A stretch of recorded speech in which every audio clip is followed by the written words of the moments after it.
আসেন আসেন। ভালো আছেন? আমরা বিএসটিআই থেকে আসছিলাম। আপনার এখানে বিএসটিআই এর কোনো ম্যান্ডেটরি প্রোডাক্ট আছে কি না, এবং থাকলে সেটাতে বিএসটিআই পরীক্ষা করে বিএসটিআই লাইসেন্স নেওয়া আছে কি না, এটা আমরা দেখে চলে যাব। জি স্যার, ফ্যান আছে, ফ্যানের আমি লাইসেন্স বের করছি। আচ্ছা, আর কি কি? তারপরে যেমন মিক্সার গ্রাইন্ডার, এগুলো আমাকে নোটিশ আসছে, এসে আমি অলরেডি ফাইল রেডি করছি, কালকে জমা দেবো। আচ্ছা, এসি আপনি কি এসি তৈরি করেন? এসি আমি তৈরি করি না, আমি আরএফএল থেকে কিনি। অলরেডি আরএফএল এটা অ্যাপ্লাই, মানে ওদের সাথে হয়েছে, ওটা অ্যাপ্লাই আরেকটা থেকে কিনেন। কি এসি? কি এসি? প্যানাসোনিক। হ্যাঁ, প্যানাসোনিক। এটা দেখান তো, প্রোডাক্টটা দেখান তো আমাদের। আপনারা যে প্যানাসোনিক আরএফএল থেকে তৈরি করেন, এই সংক্রান্ত কোনো আছে আপনার কাছে? দেখেন আর কি, এটা আপনারা একটু বের করেন, আপনারা দেখান। না, আপনাদের সাথে কি চুক্তি আর কি? আরএফএল আপনি এটা যে লাগলে কিনে, এটা যে আরএফএলই করে, এটা ডকুমেন্টারি কিভাবে বলবেন আপনি? এটা যে নিম্নমানের বা নকল না, ইন্টারন্যাশনাল ব্র্যান্ড, এটা তো আর বাংলাদেশি ব্র্যান্ড না। আছে, আমি বিল শো করতেছি স্যার। এটা তো একটা ইন্টারন্যাশনাল ব্র্যান্ড। আপনার এটা একটা ইন্টারন্যাশনাল একটা ব্র্যান্ড। এই ব্র্যান্ডটা আপনার এখানে আমরা ধরে নিলাম যে এটা আপনার নকল পণ্য, নিম্নমানের পণ্য। আমরা প্রোডাক্টটা দেখি আমরা। আচ্ছা, আমি একটু বলি আপনাকে, এইটা তো আপনার একই মাল, তাই না? এটার কান্ট্রি অফ অরিজিন কোথাকার? এটা কি এখানেই তৈরি করেন আপনারা? এখানেই তৈরি করেন? কোথায় তৈরি করেন? ওই যে আরএফএল ফ্যাক্টরিতে লেখা আছে, কোথায় আরএফএল কোথায় লেখা? মেড ইন আরএফএল অথবা মেড ইন বাংলাদেশ? তো গায়ে লেখা নাই, কোথায় লেখা কিভাবে আছে? বুঝবো আমরা এটা? হলো পেপারস আছে, পেপারস না, প্রোডাক্ট। প্রোডাক্টটা একটা ইন্টারন্যাশনাল ব্র্যান্ড। এটা আসলে নিম্নমানের একটা প্রোডাক্ট।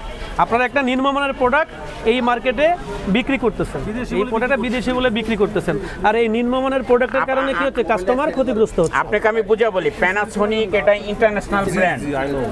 এখানে আপনি কিভাবে তৈরি করতেছেন এই ইন্টারন্যাশনাল ব্র্যান্ডটা? ইন্টারন্যাশনাল ব্র্যান্ডে এখানে তৈরি করতে গেলে ঠিক আছে, এই প্রোডাক্টটা দেখতে চাচ্ছেন তো, তাই না? খোলা আছে, আমি তো নামাই না, আমরা এটাও সবগুলো দেখছি, এটাই দেখবো আমরা। এখানে কি লেখা আছে মেড ইন বাংলাদেশ অথবা মেড ইন প্যানাসোনিক? খুলি। জি, খুলেন সেটাই। কার্টুনটা দেখেন, তারপরে খুলেন কারণটা খুব দেখেন। আগে পুরো কার্টুনটা দেখেন। দেখে কোথাও লেখা আছে নাকি? দেখো, মেড ইন বাংলাদেশ অথবা আপনার মেড ইন এইটা যে ইম্পোর্টেড, এটা কি ইম্পোর্টেড কোনো মাল? না, এটা বাংলাদেশে তৈরি হয়। কোথায় তৈরি, কোথায় লেখা আছে আপনার এটা? বা ঠিকানা কই? প্রতিষ্ঠানের নাম ঠিকানা কই? এটা নিম্নমানের প্যানাসোনিক। এটা একটা নিম্নমানের। কাগজে থাকবে কেন? প্রোডাক্টের গায়ে থাকবে, লেবেলিং মার্কিং এ থাকবে। শুনেন, নাম তো এটা থেকে কিনবে, কাগজ থেকে কিনবে। উল্টা কিছু থাকবে প্রোডাক্ট। ঠিক আছে, এই দিকে দেখেন, এই দিকে বাই করেন। প্যানাসোনিক কর্পোরেশন, কি সুন্দর। Panasonic corporation Bangladesh, Malaysia, England, কোথায়? না, আপনি যেহেতু কথা বলছেন, আপনি তো বোঝেন আমরা এইখানে প্যানাসোনিক কর্পোরেশন কি, এটা কি আমাদের দেশীয় নিম্নমানের কোনো পণ্য? এটার ব্যাখ্যা তো অবশ্যই আছে। আমি তো কি আছে বলেন আপনি? কে বিক্রি করতেছেন? আসেন, সেটা বলছেন। কর্পোরেশনের যে লেখা, এটা তো একটু দেখেন। শোনেন, বিষয়টা হচ্ছে প্যানাসোনিক একটা ইন্টারন্যাশনাল ব্র্যান্ড। এই ব্র্যান্ড বাংলাদেশে নিম্নমানের কোনো পণ্য বিক্রির সুযোগ নাই। আপনি যদি এই নিম্নমানের এসিটা বিক্রি করেন, এই নিম্নমানের এসি বিক্রি করলে বিএসটিআই থেকে যদি আপনি পরীক্ষণ না করেন, কি হবে? এর কম্প্রেসর বাস্টে মানুষ মৃত্যু ঝুঁকিতে পড়তে পারে, বিদ্যুৎ খরচ বেড়ে যেতে পারে। তো আপনি তো এইগুলো বিক্রি করবেন না। আমি একটু জিনিসই জিজ্ঞেস করি, আপনি তো আরএফএল থেকে ক্রয় করেন। হ্যাঁ, আরএফএল থেকে ক্রয় করে আরএফএল কি প্যানাসোনিক বানাইতে পারে? আরএফএল এর সাথে প্যানাসোনিকের কোনো ইন্টারন্যাশনাল চুক্তি আছে? চুক্তি আছে। তাহলে এইখানে আরএফএল উৎপাদনকারী যে আরএফএল, এইটা কোথায় আছে আপনি আমাকে দেখান। এটা তো আমরা এই হিসাবে আমরা ধরে নিচ্ছি এই পণ্যটা প্যানাসোনিকের যে প্যানাসোনিক একটা ইন্টারন্যাশনাল ব্র্যান্ড, এই ব্র্যান্ডকে আসলে এখানে কপি প্রোডাক্ট হিসেবে বিক্রি করা হচ্ছে, বা এটা নিম্নমানের প্রোডাক্ট হিসেবে জানা হচ্ছে। আচ্ছা, এই প্রোডাক্টটা বাংলাদেশে তৈরি হচ্ছে, আপনি এটা মানেন? হ্যাঁ, অবশ্যই আরএফএল এর ফ্যাক্টরিতে তৈরি হচ্ছে। আচ্ছা, এখানে আরএফএল আনতেছে, ইম্পোর্ট আরএফএল। এটা বাংলাদেশে তৈরি হচ্ছে, রাইট? রাইট। আচ্ছা, খুব কম কথায় শেষ করি। এটা তৈরি করতেছে কে? এটা করে তো ইম্পোর্ট করতেছে আরএফএল, তৈরি করতেছে আরএফএল। ইম্পোর্ট আবার কেন? মানে আর কি র ম্যাটেরিয়ালস, পার্টস পাতি, এগুলো অ্যাসেম্বলিং। এখানে লেখা আছে made in Bangladesh, made in RFL অথবা মেড ইন পান্না ইলেকট্রনিক্স অথবা মেড ইন আরএস ইলেকট্রনিক্স লেখা আছে। না, এটা ওদের লেখা থাকা উচিত ছিল। উচিত ছিল, এটা অন্যায়, এটা ভুল, এটা দোষ স্বীকার করেন।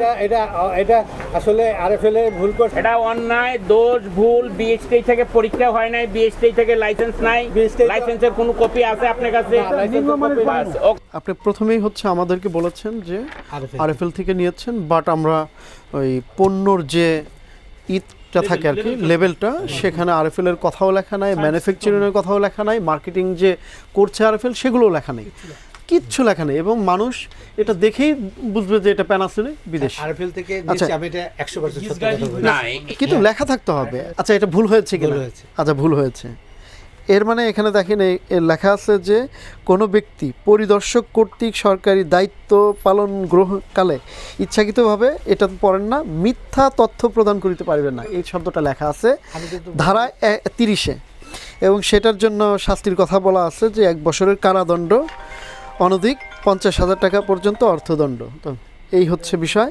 আর অন্য আরেকটা ধারায় পড়ে আপনি এই যেহেতু লাইসেন্স নেননি 5 মিনিট পরে কল এবং এখানে আপনার মার্কেটিং করছেন, এটা টেস্টে অ্যাপ্রুভ না, এই অপরাধগুলোর জন্য BSTI তারপরে করা হচ্ছে হয়নি। হ্যাঁ বিএসটি এর যে Certified সার্টিফাইড না, কিন্তু সেগুলো আবার আপনি মার্কেটে বাজারজাত করছেন, বিক্রি করছেন, এবং এটা স্বাস্থ্যের ঝুঁকি ঘটাতে পারে। আমি জানবো না, ওরা যে এবং BSTI এটা- করে না, এটা আমার নলেজও নাই। এরা যে BSTI না, করে না, আপনি- আগেরগুলো করেছে, আমি কাগজ দিয়েছি। না, ব্যবসায়ী আপনি জি। আপনি তো জানতে হবে, মানে এটা তো বলার সুযোগ নাই যে আপনি আগের জানবেন না। করেছে, সেটা আমি কাগজে সেল এন্ড দিয়েছি। ডিস্ট্রিবিউশন করবেন, তিনি হ্যাঁ। লাইসেন্স দিবেন। আচ্ছা, এই আইনের কোনো বিধান বা প্রবিধান লঙ্ঘন করলে সেই ক্ষেত্রে আপনার 31 ধারায় সেখানে 1 লক্ষ টাকা অর্থদণ্ড। এখানে কয়েকটা ধারায় আসলে লঙ্ঘন হয়েছে, আমরা অনেক ধারায় যাব না। 30 এবং 31 ধারা লঙ্ঘন করায় আপনাকে দুটা ধারায় 1.5 লক্ষ টাকা অর্থদণ্ড প্রদান করা হলো, অনাদায়ে 2 মাসের বিনাশ্রম কারাদণ্ড প্রদান করা হলো।